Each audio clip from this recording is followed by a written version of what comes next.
샬롬. 오늘도 주 안에서 새로운 한 주를 시작하는 모든 성도님들을 축복합니다.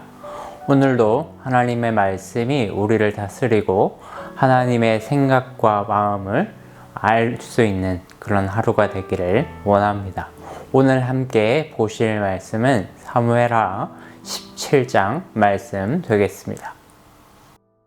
제 17장.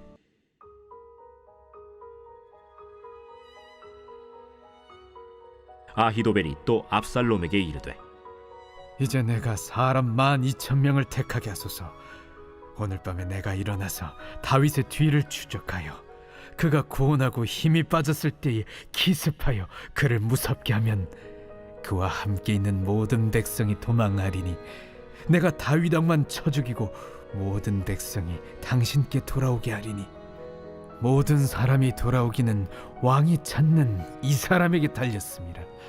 그리하면 모든 백성이 평안하리이다 하니 압살롬과 이스라엘 장로들이 다 그 말을 옳게 여기더라.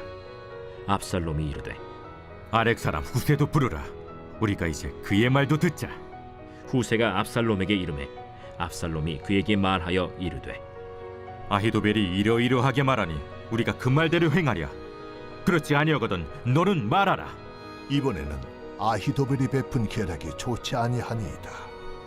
왕도 아시거니와 왕의 아버지와 그의 추종자들은 용사라. 그들은 들에 있는 곰이 새끼를 빼앗긴 것 같이 격분하였고 왕의 부친은 전쟁에 익숙한 사람인즉 백성과 함께 자지 아니하고 지금 그가 어느 굴에나 어느 곳에 숨어 있으리니 홍무리 중에 몇이 먼저 엎드러지면 그 소문을 듣는 자가 말하기를 압살롬을 따르는 자 가운데에서 패함을 당하였다 할지라.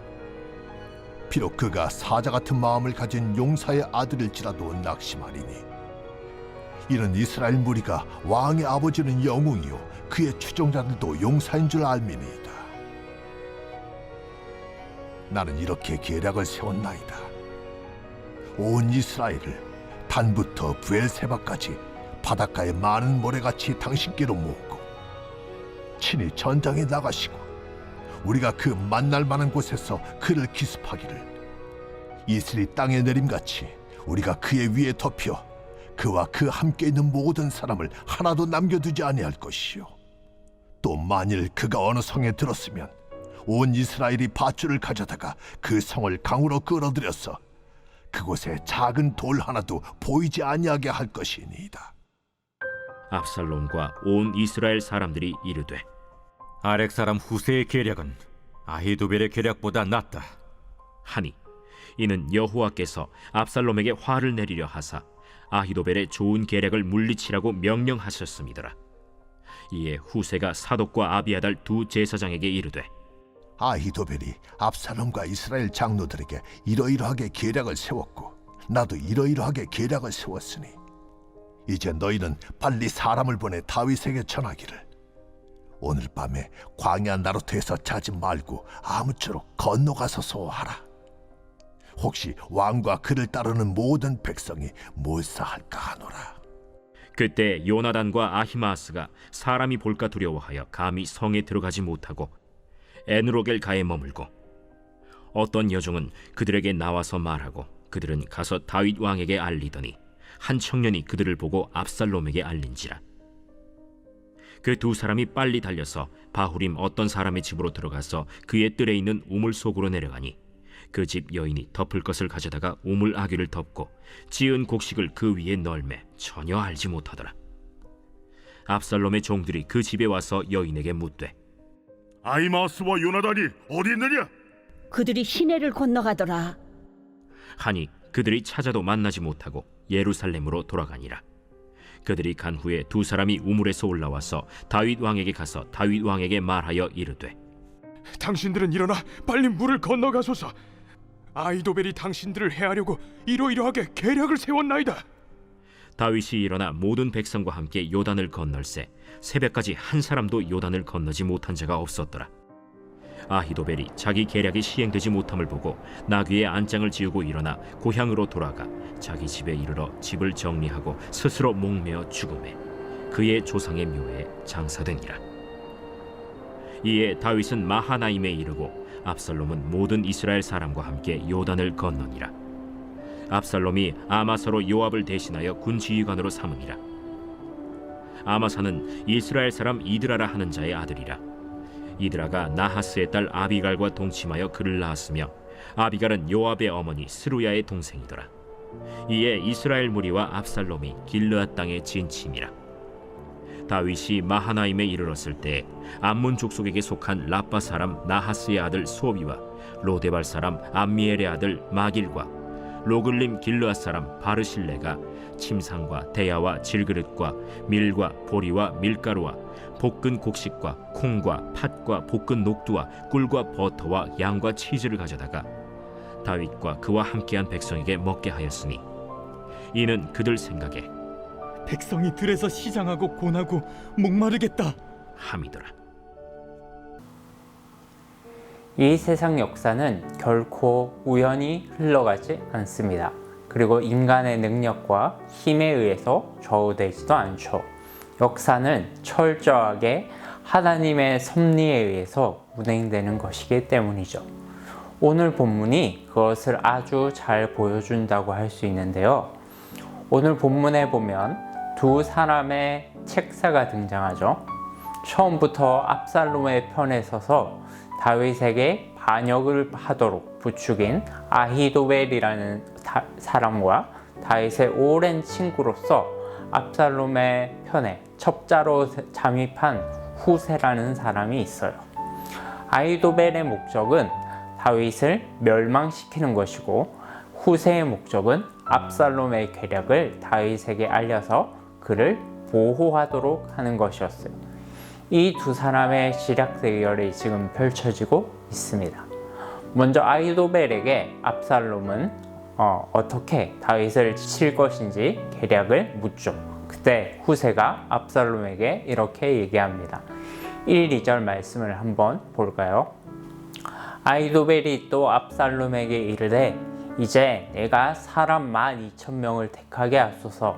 오늘 밤에 내가 일어나서 다윗의 뒤를 추격하여 그가 곤하고 힘이 빠졌을 때에 기습하여 그를 무섭게 하면 그와 함께 있는 모든 백성이 도망하리니 내가 다윗 왕만 쳐 죽이고.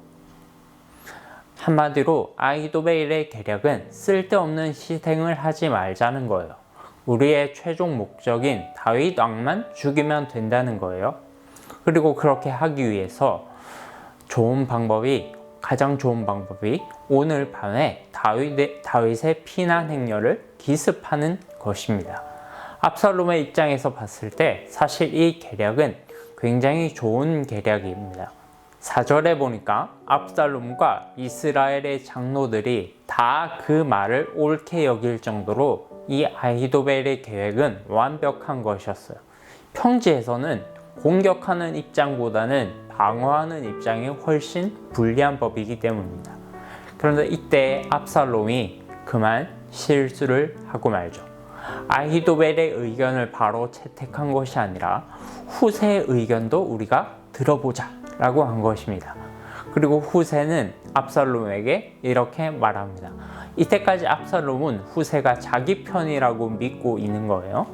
아니나 다를까 후세는 7절에서 이르기를 이렇게 압살롬에게 말합니다. 이번에는 아히도벨의 계략이 좋지 아니하니이다 라고 하면서 아히도벨의 계략을 정면으로 반박하죠. 다윗과 그를 따르고 있는 군사들은 용사고 전쟁에 익숙한 사람들이기 때문에 기습을 해봤자 패할 거라는 거예요. 사실 말도 안 되는 소리죠. 평소 같으면야 다윗의 군대가 당연히 힘이 있었겠지만 피난을 하고 있는 입장에서는 지칠 수밖에 없고 힘이 떨어질 수밖에 없습니다. 그래서 아히도벨이 만약에 12,000명이나 되는 군사로 기습을 했을 때 다윗은 속수무책으로 당할 수밖에 없겠죠. 이어 후세는 자신의 계략을 압살롬에게 얘기합니다. 11절 12절 말씀을 한번 볼까요? 나는 이렇게 계획을 세웠나이다.